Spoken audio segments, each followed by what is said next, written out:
vai assistir a uma discussão sobre perspectivas educativas entre os professores António Simões e Mário Avelar. No final, serão apresentados alguns vetores de análise e sugestões de investigação.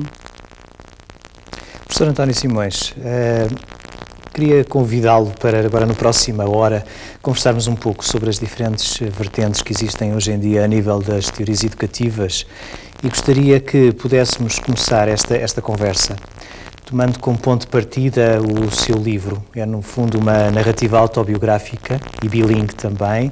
Nós temos aqui as duas versões, The Room, em inglês, obviamente, e o quarto, em português. Eu gostava de pegar exatamente aqui num passo, logo no início, em que eu vou ler, portanto, desta versão em inglês, o narrador afirma o seguinte: It is around 1940 in the country of Portugal. At this time there was no television, radio was still a luxury, and most of the people of Portugal could not read. For those in power, all was good, the world order was going to be managed, and all of the infidels would eventually be crushed. Aqui eu já encontrava alguns tópicos que lhe iria sugerir, nomeadamente aqui um aspecto que me parece importante, que é, enfim, esta ausência da televisão, portanto, dos mass media, nomeadamente em contraste com aquilo que este jovem, esta criança que está agora a chegar a Portugal nesta altura, portanto, no princípio dos anos 40, se confronta com os Estados Unidos e com a sua própria realidade, com a realidade que ele conhecia até à altura. O outro aspecto que aparece, que é mais ou menos subliminar a esta parte introdutória, é a presença da Igreja. Nomeadamente, sou levado a pensar um pouco naquilo que aquele marxista francês, aquele filósofo Louis Althusser, falava da Igreja enquanto instrumento ideológico do Estado, e aqui eu, portanto, entre os vários tópicos para podermos conversar um pouco, colocava esta questão da educação e ensino, educação versus ensino ou educação e ensino. Que importância é que, por exemplo, estruturas como os mass media, por exemplo, é que podem ter hoje em dia em relação tanto à educação como ao ensino? Que importância é que, por exemplo, a Igreja tinha em Portugal, naquela altura, eventualmente até substituindo esta importância dos mídia em termos educativos em gerais?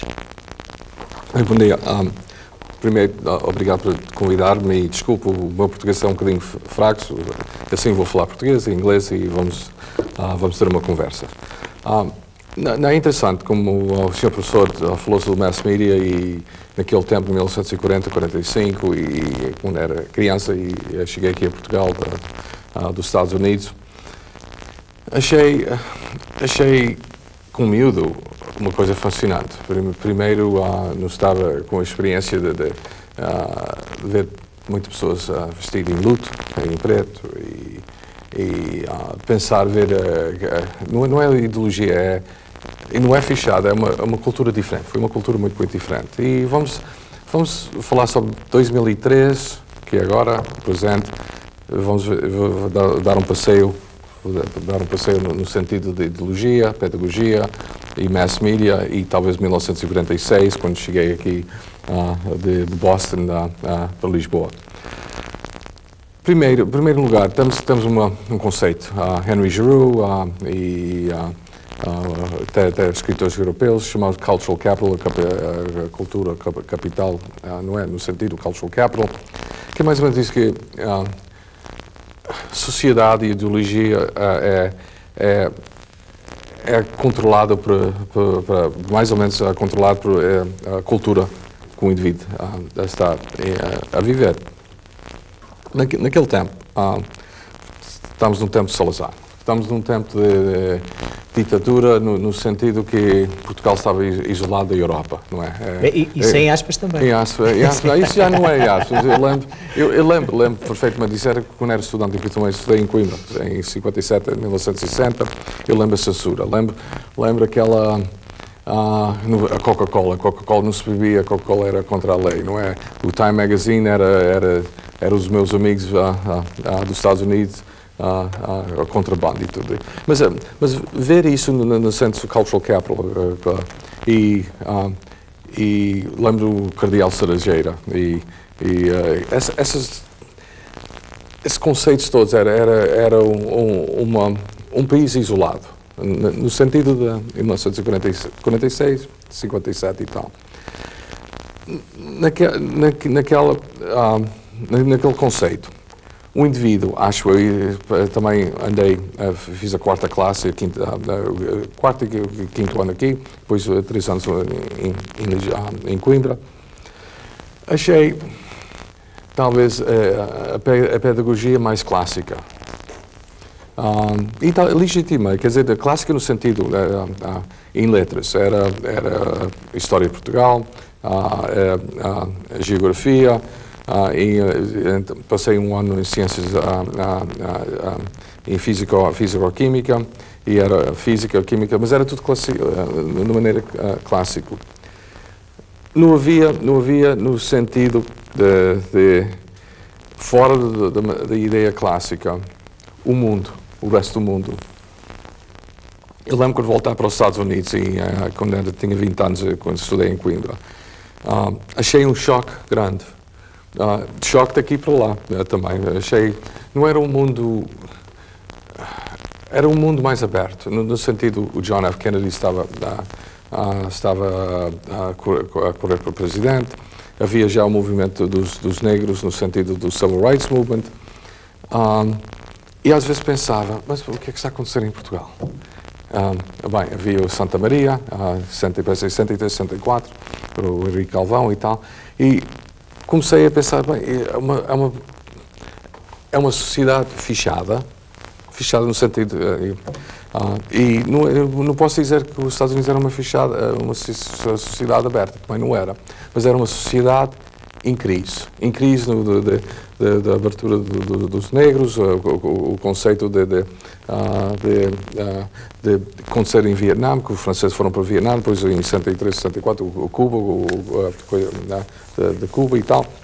Ver isso tudo no contexto de pedagogia, perguntava e pergunto até hoje, a diferença entre um aluno estar vamos dizer, na quarta classe em Portugal e um aluno na quarta classe nos Estados Unidos, o que é que aquele aluno está a aprender? O que é,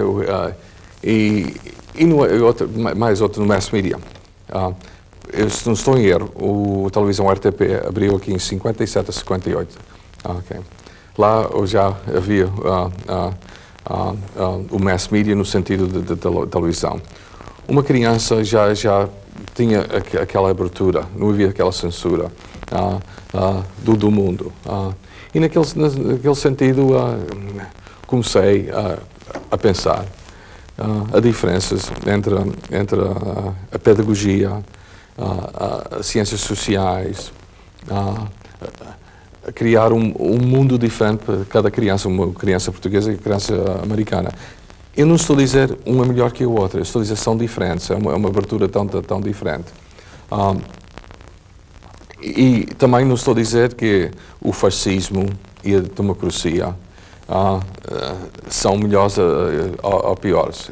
Quer dizer, claro, para mim, fascismo, não aceito. Mas havia o Bell, eu vou falar sobre um rapaz chamado Bell, é escritor inglês, chamou sobre ideologia. O nome dele é Ideologies, o livro dele. E agora vou falar inglês e português nesse sentido. Ele deu mais um relatório assim. Se um indivíduo vive num país fascista, e é fascista mesmo, e acredita no fascismo, é livre. Ele disse também, se um indivíduo é comunista, e mesmo pensa em comunismo, e é comunista e vive assim, é livre, no país dele. E vai para países católicos e tal. Mas é interessante, quando ele joga a democracia, diz assim, um indivíduo que pensa em democracia, e mesmo pensa em democracia, é democrático, também é livre. Mas é uma contradição, porque um indivíduo se é fascista, ou católico, ou comunista, no país democrático também não é livre. Quer dizer, e naquele sentido, acho cultural capital em Portugal, na França, na Inglaterra, nos Estados Unidos.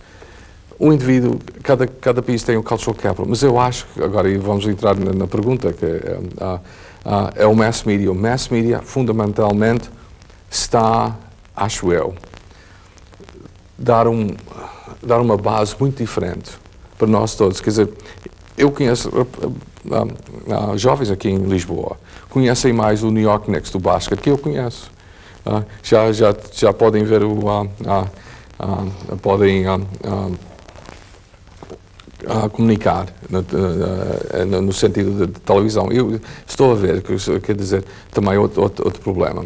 Há problema, e é interessante, que nós fomos criados com um livro, na escrita. Posso só interrompê-lo, porque essa questão que colocou agora é bastante interessante. A cultura da imagem e o conhecimento. Exato. Porque, deixe-me só ler um bocadinho, porque parece que estava a adivinhar. Eu tinha aqui destacado outro passo mais adiante desta narrativa, em que se refere a um familiar que era perfeitamente fascinado pelos Estados Unidos. E diz, em determinada altura, he started to joke about the United States and would talk about many things about this great land. He was very interested in baseball. He still could not understand the game and asked me why a foul ball was a strike for only 2 times but not a third. Of course, I could not respond to such a logical question. Also, he was amazed about the airplane that crashed into the Empire State Building. He was a fan of Glenn Miller and constantly talked about American music. Here was a man with a profound interest in American culture, spoke the language almost native, and still could not comprehend some of the cultural intricacies. Eu acho que este passo particularmente interessante e que se articula profundamente com aquilo que estava a referir, porque o problema que se pode colocar, e que eu penso que se pode colocar frequentemente, quer em relação aos Estados Unidos, a nossa relação com os Estados Unidos, quer a nossa relação agora com o próprio sistema educativo, é até que ponto é que, de facto, esta cultura baseada nos mass media nos transmite imagens, nos transmite algo de visível, de superficial, mas não a essência daquilo que se está a passar. Isto, e nomeadamente, porque uma das questões que colocou, por exemplo, me faz lembrar aquilo que o Gaston Bachelard refere, algures, o conceito de obstáculo epistemológico. De facto, hoje em dia, qualquer jovem, quando chega, portanto, ao ensino básico, ao ensino secundário, tem um determinado tipo de noções pré-adquiridas. E eu penso porque, fundamentalmente, em relação aos Estados Unidos, é, digamos, dos grandes equívocos culturais que existem por parte da Europa. A Europa, de facto, efetivamente, desconhece em absoluto os Estados Unidos, julgando que conhece, porque conhece muito bem as ruas de Nova Iorque, conhece muito bem como é que é o funcionamento dos tribunais, conhece muito bem como é que funcionam as esquadras, etc, etc. Conhece os espaços, conhece, enfim, todos os símbolos, os ícones, e, todavia, conhece a superfície, mas não conhece a essência. E isto, aqui há tempos, já que há uns anos atrás, foi pouco tempo antes de morrer, o professor Borges Macedo fez uma palestra brilhante acerca dos mass media, em que ele referia, a determinada altura, que os mass media constroem muito aquilo que era, portanto, ele referia, a expressão era a conspiração do silêncio. E a conspiração do silêncio exatamente em relação a esta noção de conhecer. Eu conheço aquilo que é visível, que está na superfície, e provavelmente, ou aliás, de certeza, eu não conheço a essência das coisas. Não sei. Complicado, é complicado. Muito, vou ver, vamos discutir, teve uma conversa sobre isso. Sim, vamos começar com o mass media notícias. Até ontem à noite estava a falar com um colega meu lá da Universidade de Fairfield, no telefone, e eu disse, as notícias aqui, o Sky News, tem o CNN, é fundamentalmente diferente que o CNN nos Estados Unidos. Sem entrar na política que está a acontecer agora, entre os Estados Unidos, o Iraque e tal, mas o mass media está nos Estados Unidos, dá notícias internacionais, que vai o Sky News, o BBC, que está a dar aqui em Portugal.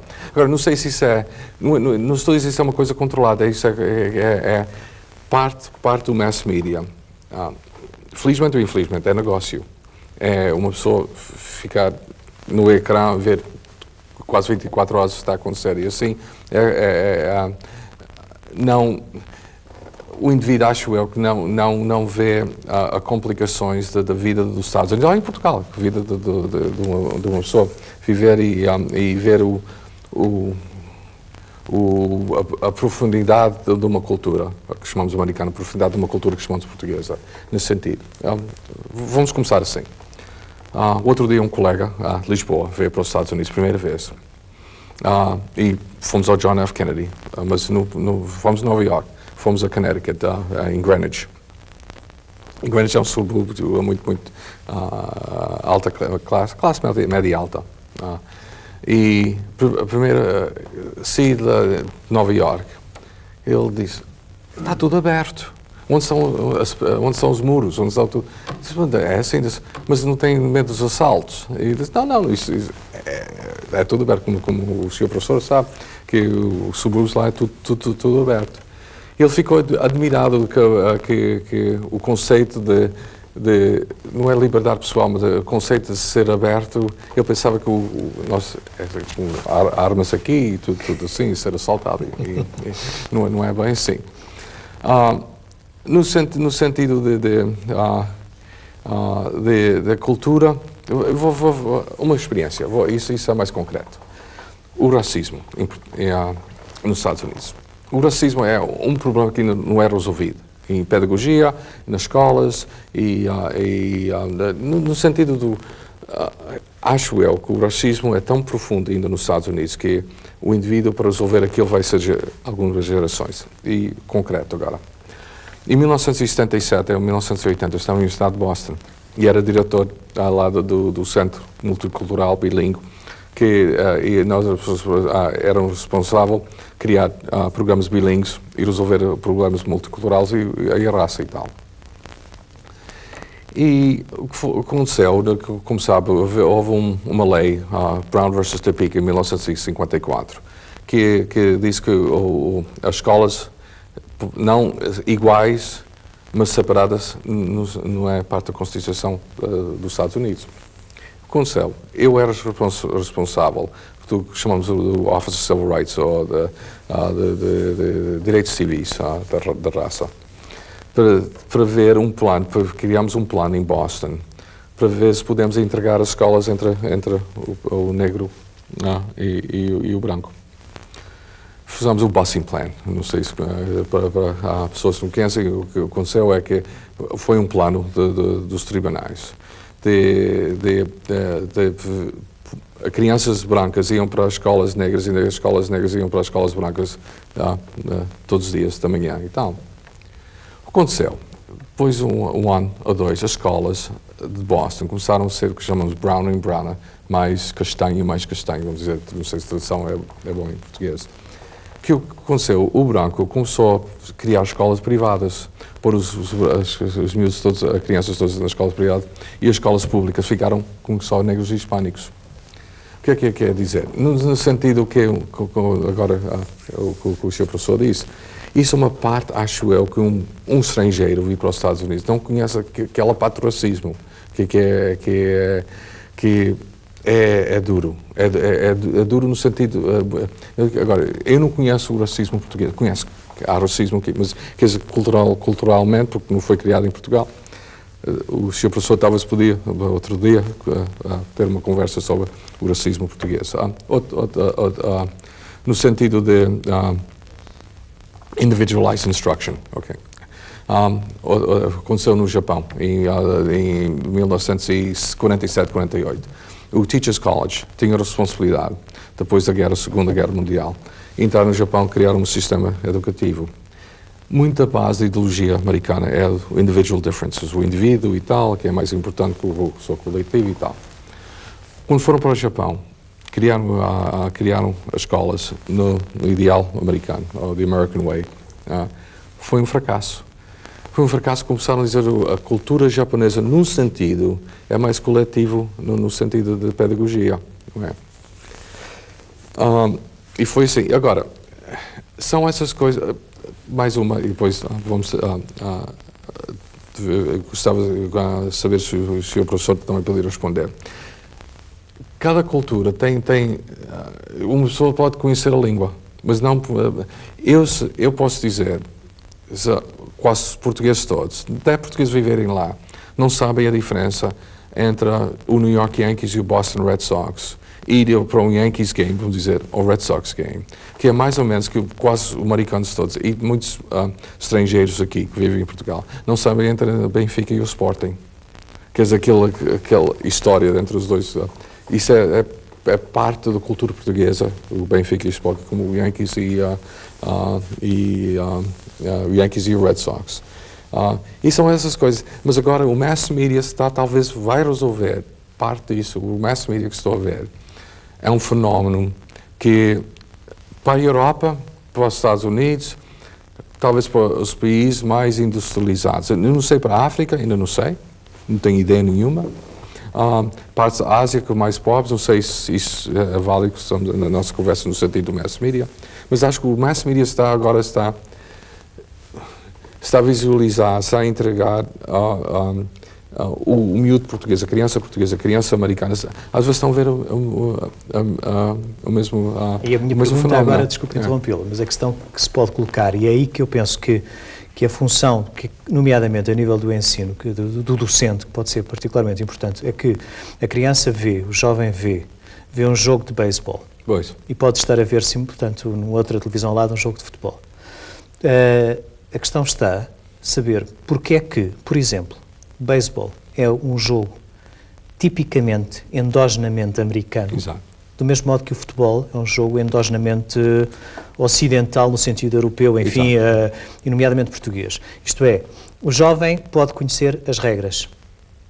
O jovem pode até perceber depois quais são as regras do beisebol, o jovem português.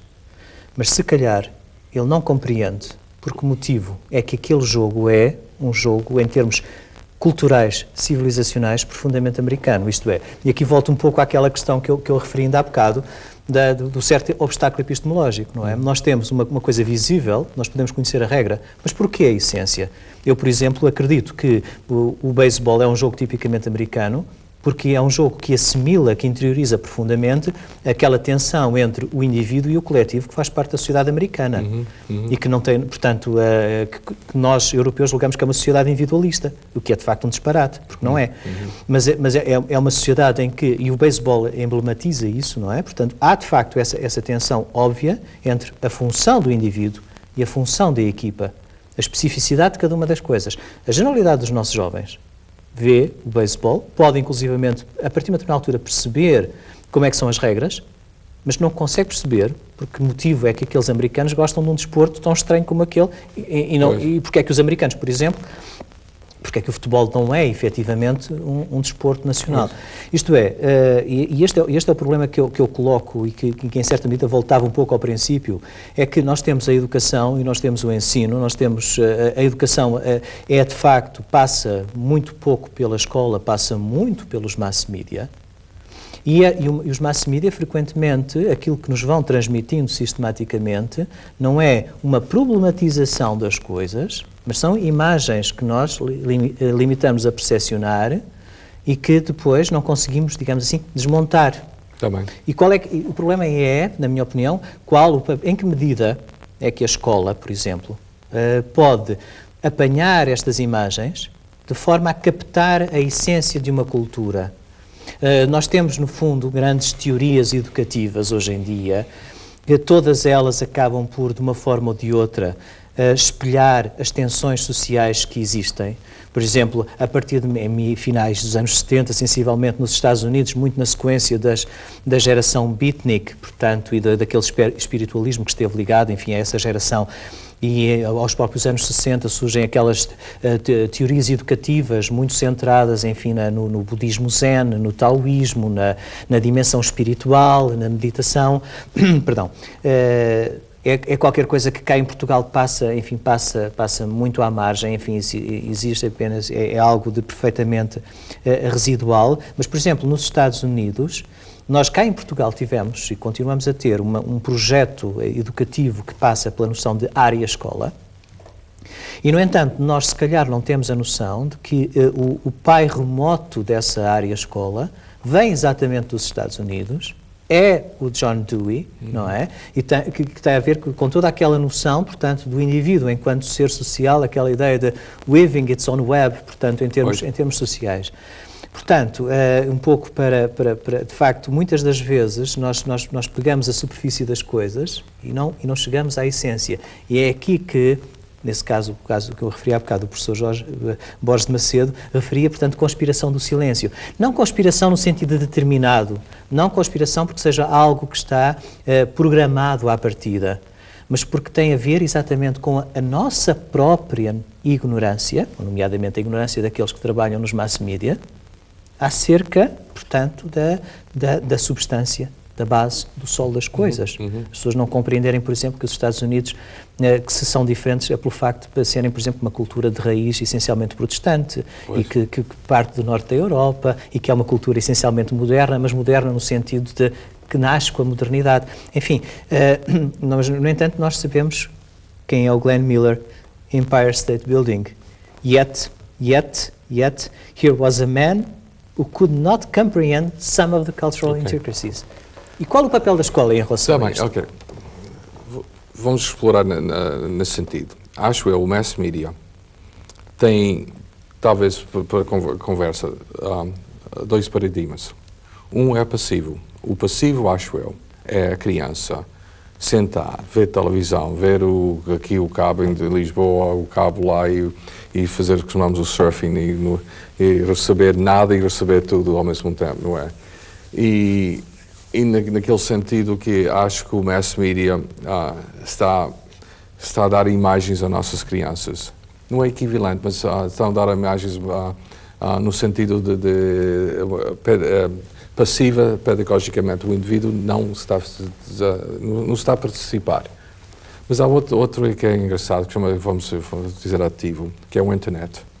O internet é um fenómeno muito... 10 anos, vamos dizer, 10 anos, que é interessante, que eu não posso viver sem o internet, agora o telemóvel, essas coisas todas que há 10 anos nem mais ou menos conhecia o que era o internet e o telemóvel. Né? Mas uma criança agora, no internet, pedagogicamente, tem que fazer decisões. Quem se quer conhecer, vamos dizer, o Jurassic Park, e quer ver ou a história de Portugal no século XVII.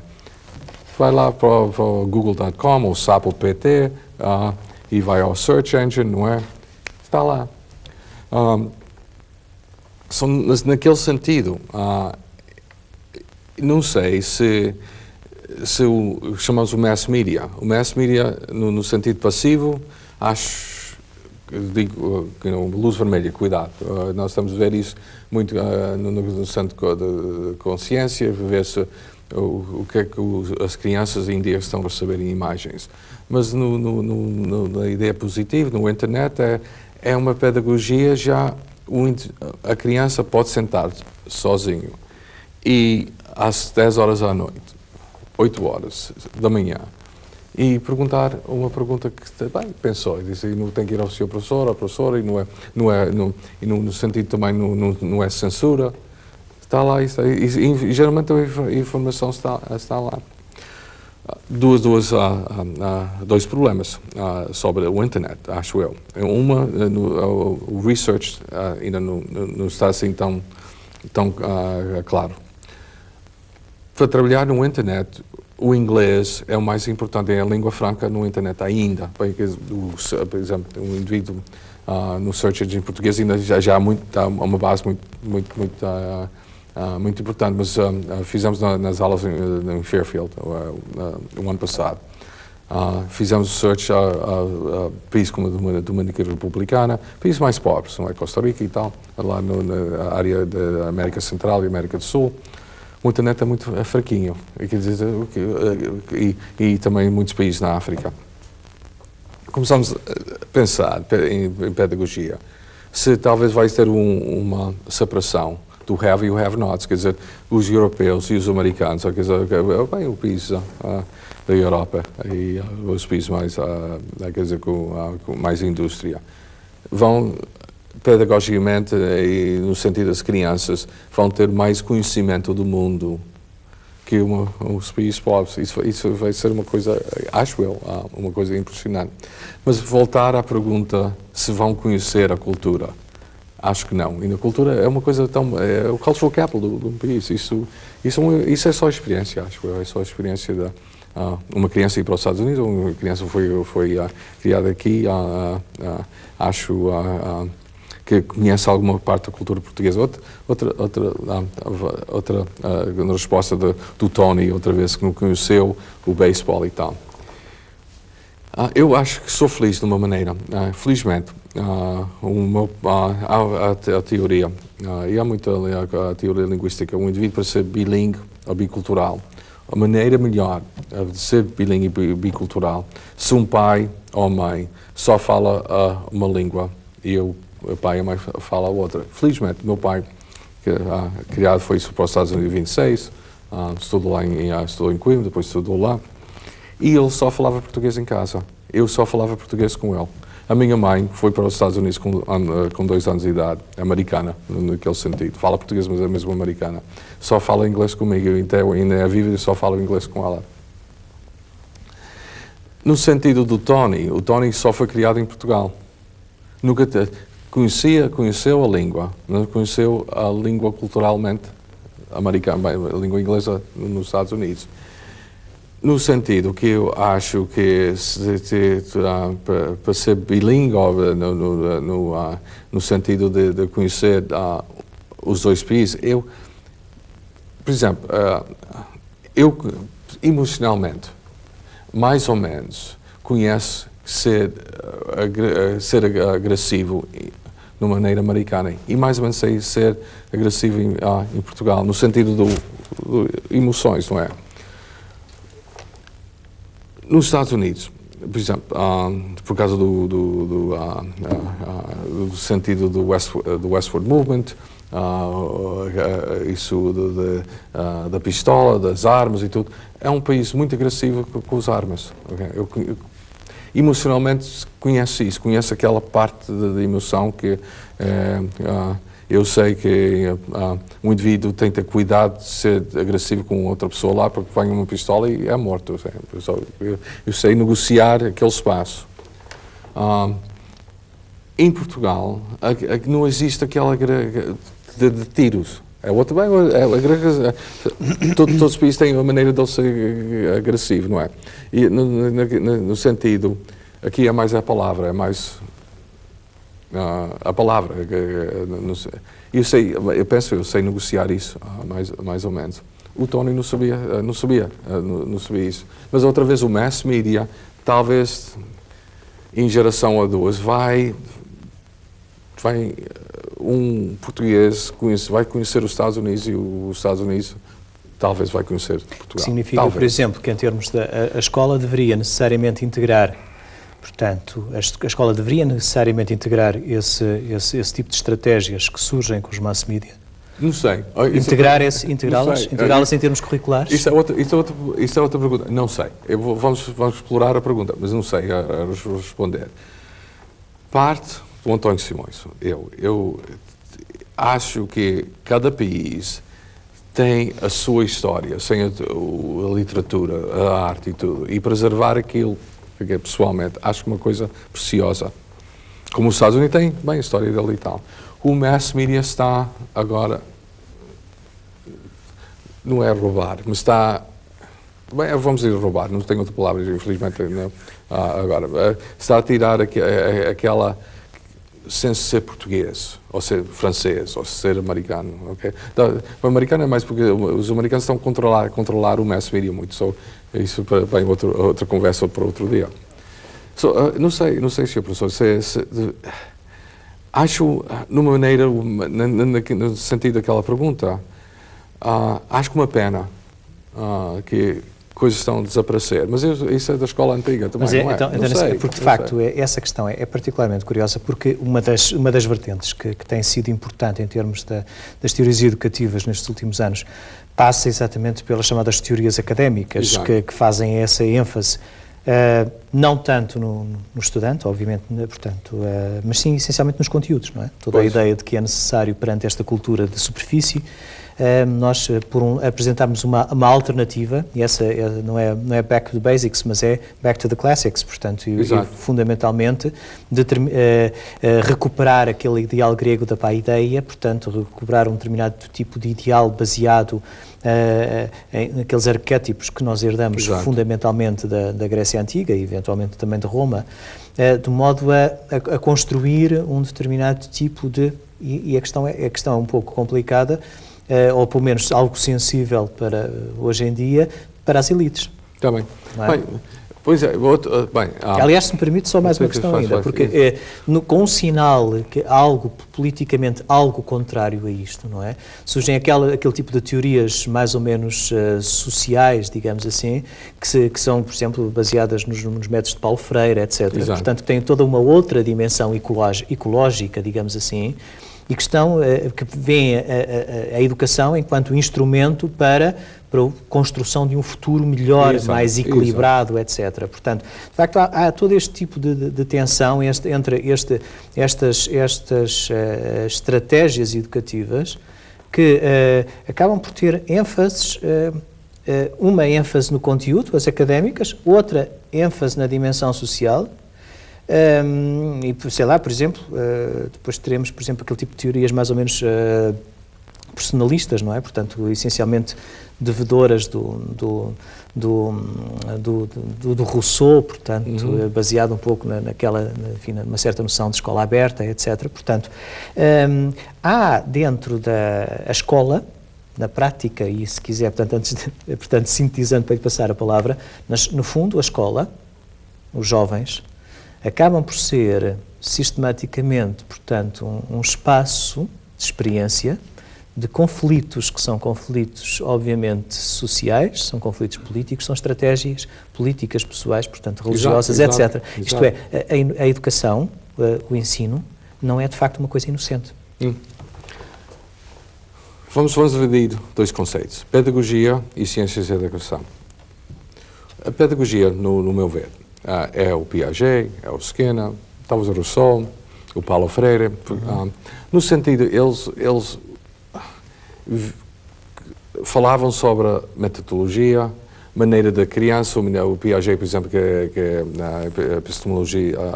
epistemológico, genético, no sentido que ele vê a criança e como a criança se envolve, não é? E tal. Mas o que aconteceu, e talvez a que chamamos aqui a didática também, que a didática é pedagogia, mas a pedagogia com história e tal. Okay. Mas aconteceu, todas as teorias psicocognitivas acabam por estar voltadas para isso. Exato. E o que aconteceu, talvez, e baseado agora num livro que é interessante, que é o meu livro, não o meu livro, eu falo no meu livro, no sentido de que, quando eu era criança, a pedagogia, vamos dizer, era aquela maneira clássica, era a maneira de ser, era a história de Portugal, a história dos Estados Unidos, estar nos Estados Unidos, era geografia, era começar a ler e não havia aquele espaço social para eu crescer como uma pessoa humana diferente, não é? O que acontece? Isto não é talvez no mass media é parte, mas é parte da evolução pedagógica ou ciências da educação nesse sentido. Acontece, há talvez dos anos 60 uma abertura de Europa e uma abertura dos Estados Unidos. A abertura dos Estados Unidos, primeiro, era bem a Vietnã, que houve uma grande crise lá de substâncias que não queremos guerra, não é? Eu era parte daquele movimento. Aqui em Portugal era a guerra nas Áfricas, aquela coisa que muitas aqui também não queriam o salazarismo e o fascismo. Em Berlim, temos lá o muro e tal, e começam a falar sobre bem o comunismo e tal. E começa a entrar, vamos dizer, em pedagogia, consciência social. O consciência social, o direito humano das pessoas, não é?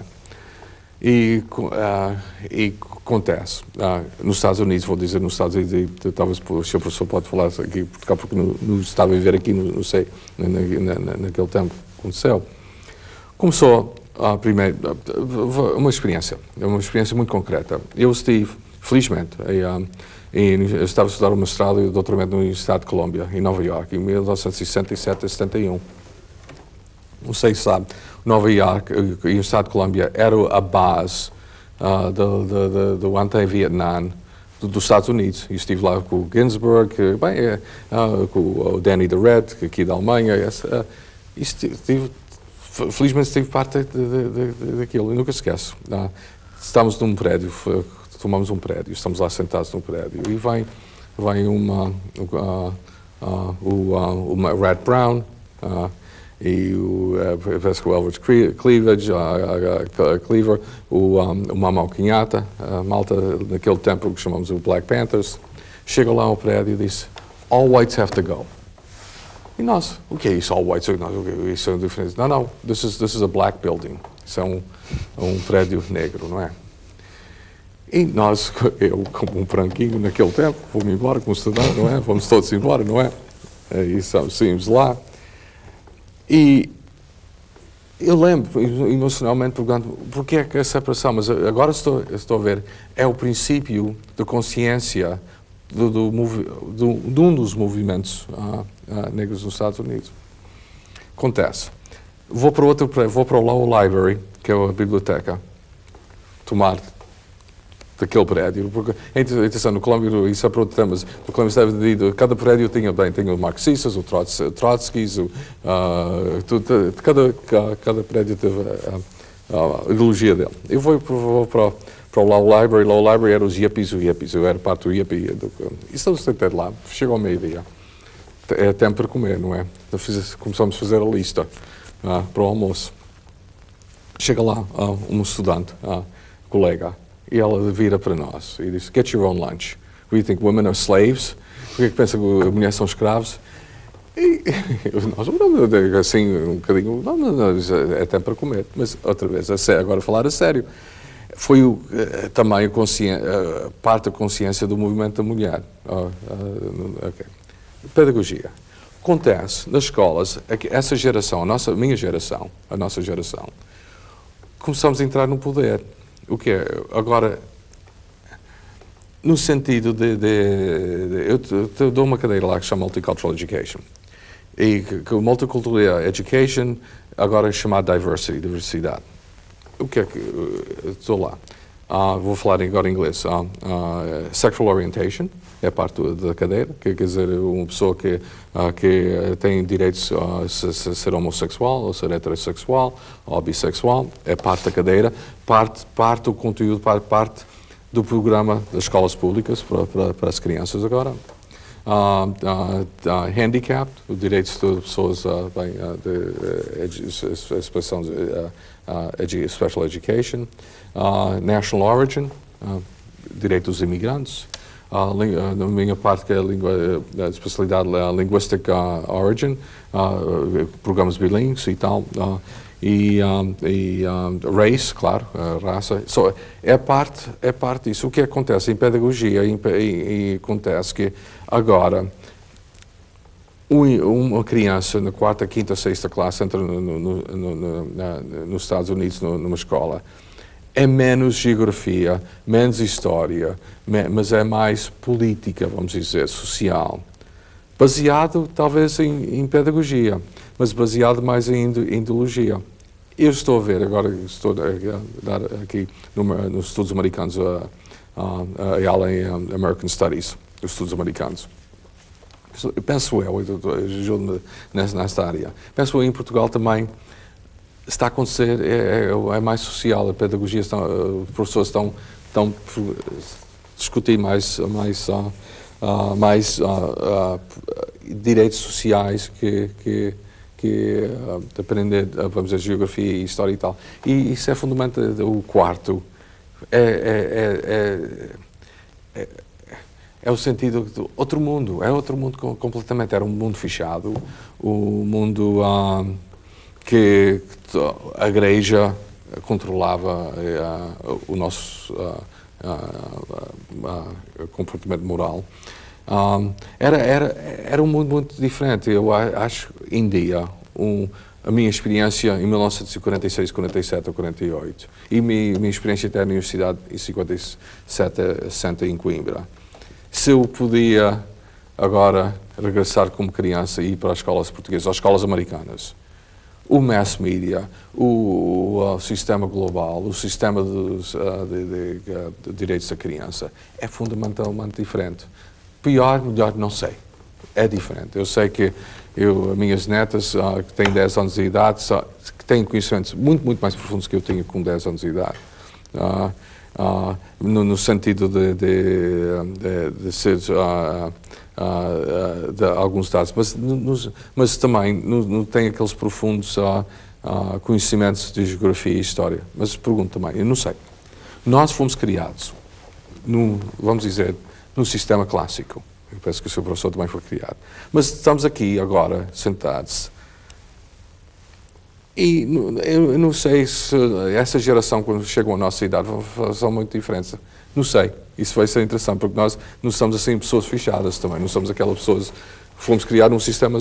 Eu acho que eu sou uma pessoa aberta, eu acho que eu sou uma pessoa aberta. Sim, mas de facto há aqui, ainda uma vez mais, há que distinguir de facto a realidade americana e a realidade portuguesa, particularmente naquilo que estava a pensar, por exemplo, em termos de crescimento e de estratégias educativas que num tempo que foi um tempo particularmente fechado para Portugal, no fundo, até ao 25 de abril de 1974. Portanto, as crianças hoje em dia estão, obviamente, enfim, têm uma disponibilidade uma acessibilidade muito maior, portanto, a um determinado tipo de informação. E agora, a questão que se coloca, portanto, é que a informação é sempre um ponto de partida, mas a informação não é um ponto de chegada.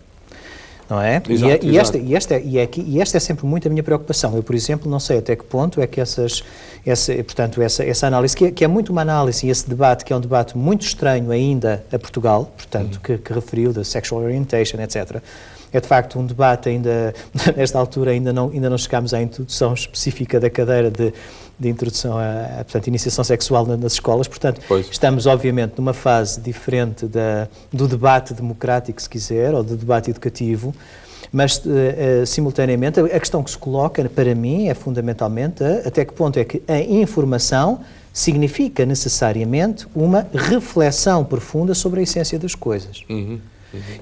Porque a informação é uma coisa e o conhecimento é outra.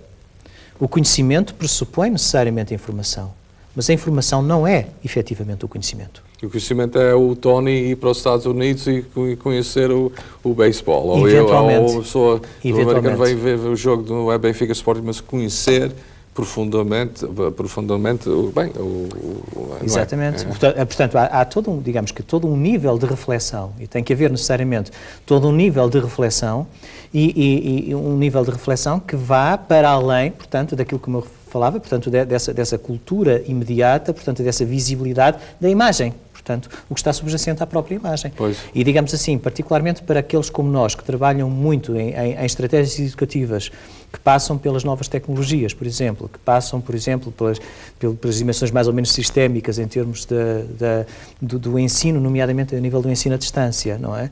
Até que ponto é que na estratégia de abordagem, nos kits, digamos assim, que nós podemos desenvolver para transmitir um determinado tipo de informação e de conhecimento, nós não devemos suscitar uma atitude essencialmente de questionamento das coisas, questionamento da imagem, questionamento da verdade. Questionamento, por exemplo, há bocado, colocou uma questão que eu acho muito interessante, que é do indivíduo, portanto, que, sendo fascista, portanto, vivendo num regime fascista, é livre dentro do fascismo. Depois falou, portanto, o comunista, que eu entretanto, fiquei cheio de pele de galinha quando disse isso, exatamente porquê? Porque isso perturbou um determinado tipo de conceito adquirido que eu tenho.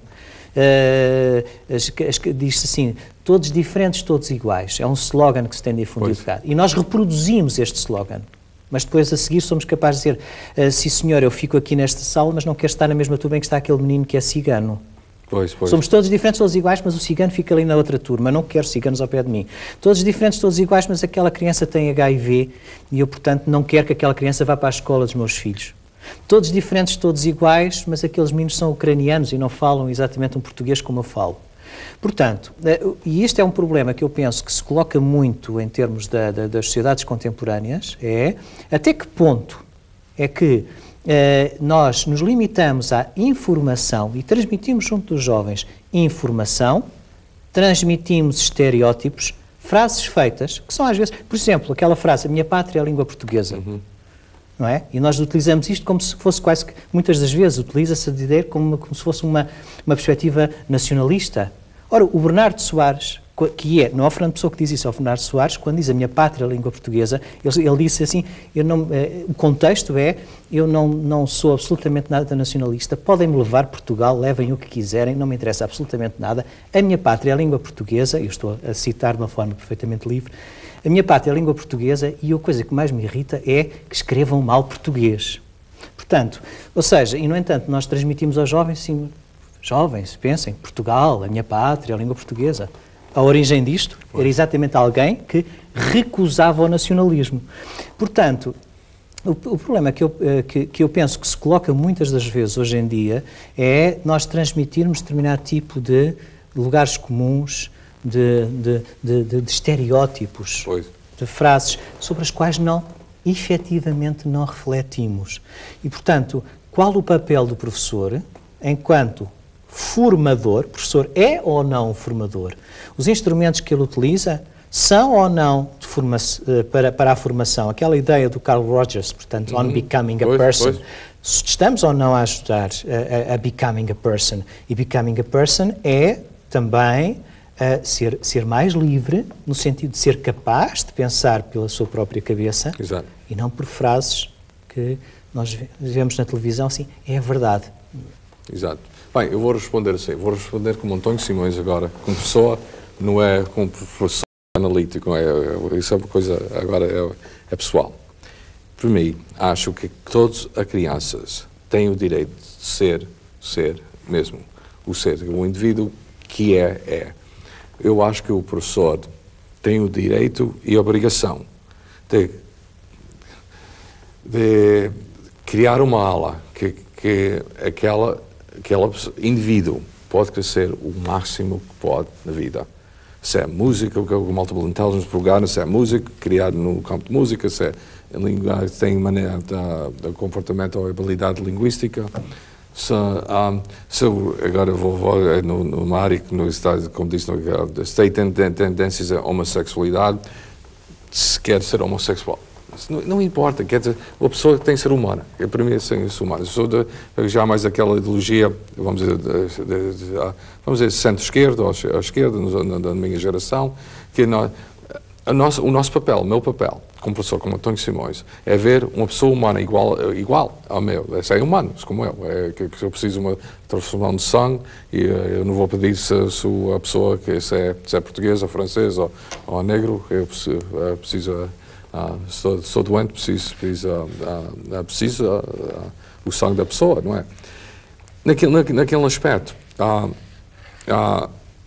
eu sei que cria problemas, ideológicos, no sentido, o livro, que ao Portugal em 46, ou os Estados Unidos em 46, ou em 54, quando havia racismo, aquele racismo ainda nos Estados Unidos, como começamos a conversa, mas aquele racismo duro, que é color only, não é só os negros podem comer aqui, os brancos aqui, ou que estava a acontecer nas Áfricas, não é? Ou que estava a acontecer em muita parte do mundo.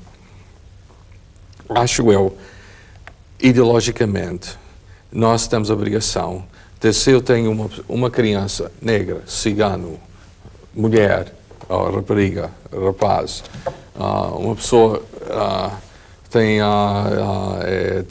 problemas de aprendizagem, special education, incluir aquela pessoa na minha sociedade, chamada sociedade americana, ou a minha sociedade, chamada sociedade portuguesa, para criar a potência daquela pessoa mais que eu posso como professor. Isso talvez chamamos pedagogia. Eu chamo isso de ideologia social integrada na pedagogia da escola. Eu sei que há outras escolas dizem, não, isso tem que ser mais clássico, tem que ser mais, temos que ir mais para a história, temos que ir mais para a literatura. Eu digo sim, estamos a aceitar isso, mas só o Portugal antigo, ou só os Estados Unidos antigo, para mim não aceito. Não aceito no sentido que pessoas ficaram reprimidas, não é? Pessoas não poderiam criar a potência deles e parte como sabe, isso aqui acontecer em Portugal também, a inclusão em special education, é parte já da ideologia, é incluir aquele miúdo de rodas ou miúdo que não pode ver ou tem problemas a aprender. És igual, em aspas, és uma pessoa humana. Vamos ver o que é que podemos, na potência daquela criança, para ser o ser, não é? Da pessoa. É um mundo diferente, Tá? Isso não é com o mass media. O mass media isso já discutimos, isso é outro controle que tem, e assim.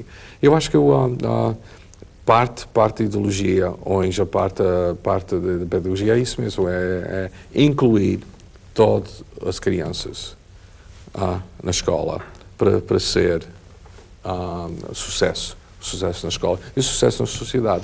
Mas é muito engraçado isso que está a dizer, nomeadamente porque muitas das vezes nós tendemos, e há uma forte tendência para esta ênfase no presente e para pensar os problemas do presente, e como se nós não tivéssemos um passado, uma história, uma memória, uma civilização até por trás de nós.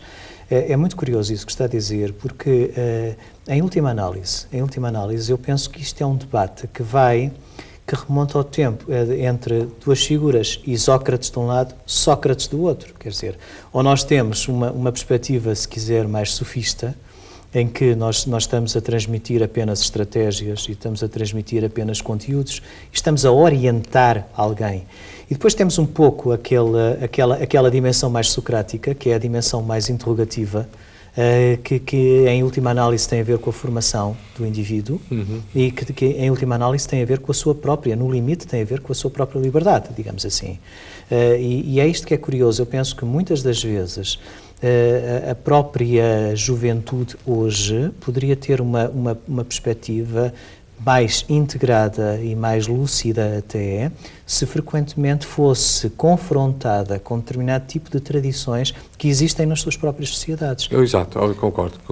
De facto, nós encontramos isso nos clássicos, nós encontramos isso quando olhamos para o que eu referia, Isócrates, Sócrates, temos isso aí. Do mesmo modo que, se calhar, temos muitos dos comportamentos da academia hoje em dia já perfeitamente antecipados pelas viagens de Gulliver, portanto, naquele mundo dos Yaús, por exemplo. Pois é, se o professor falou sobre Gaston Bachelard, eu lembro Poetics of Space, ou Jean Paul Sartre, houve um período, nos 60 e 70 nas escolas, nos Estados Unidos, o conceito francês, mais ou menos o francês, entrou do ser, de perguntar de coisas morais, o que é ser humano e tal. Isso já desapareceu, já não estão nas escolas e nos clássicos, na pergunta. Aconteceu, isso é uma coisa pessoal, aconteceu outro dia lá na Universidade de Fairfield. No meu escritório, ao lado do meu escritório, tem o meu colega, o Justin Han, é de Coreia. Ele tem os pais na Coreia do Norte. E começou problemas agora que está a acontecer entre os Estados Unidos e a Coreia e as Nações Unidas e a Coreia. E começámos a falar, e ele começou a lágrimas aqui. Eu disse, o que é? Disse, eu tenho muito medo dos meus pais. Meu pai e a minha mãe vivem na Coreia do Norte e tenho medo são meus pais. Deu-me um choque no sentido de está cá uma pessoa muito simpática, humano. Mas nas escolas não temos aquela escola, aquela parte humana, aquela parte de experiência, que é guerra, ou fome, ou pobreza. Isso é uma coisa já fora da parte. Na maneira de clássico, quer dizer, clássico existe Eu gosto do Steinbeck, o Tortilhas Flat, porque eu sempre digo o Tortilhas Flat que ele não gosta dos portugueses, o Steinbeck não gosta dos portugueses, eu sempre antigamente disse, o Steinbeck, mas dá aquela coisa, sentido humano, não é? Exatamente. Isto não está nas escolas agora, é tudo, devia ser, é o que é politically correct, o que é moral não é sentido do ser, moral é sentido que devia ser. E é fundamentalmente acima diferente. de tudo, da possibilidade da pessoa poder construir o seu próprio conhecimento sem que ele seja imposto de fora. Pois é. Eu tenho a impressão que os nossos mestrandos já vão ter imenso material para refletir sobre esta conversa. Professor Simões, obrigadíssimo. Muito obrigado. Muito obrigado. Após ter visto o diálogo entre os professores António Simões e Mário Avelar, atento nos vetores aí abordados e que em seguida se discriminam, tomando-os como linhas de reflexão e eventual investigação. Binómio Educação-Pedagogia. Dimensões política, cultural e social deste binómio. Os mass media e o processo educativo. Noção de obstáculo epistemológico. Binómio informação-conhecimento. Articulação entre a cultura veiculada pelos mídia e o sistema educativo. Estratégias teóricas académicas. A noção de paideia. A importância da cultura clássica. Estratégias teóricas espiritualistas, a dimensão cósmica, Emerson, Jung, Eliade. Estratégias teóricas personalistas, de Rousseau a Carl Rogers, Student-Centered Approach, Autobiographical Narratives. Estratégias teóricas psicocognitivas, os ambientes didáticos e as abordagens construtivistas. Estratégias teóricas sociocognitivas, John Dewey, Human Being as a Spider Weaving Social Webs. Estratégias teóricas sociais de Paulo Freire Toffler contra a fragmentação do conhecimento. Estratégias teóricas tecnológicas sistémica, Teaching Design, Kits e Hipermédia Tutores Inteligentes.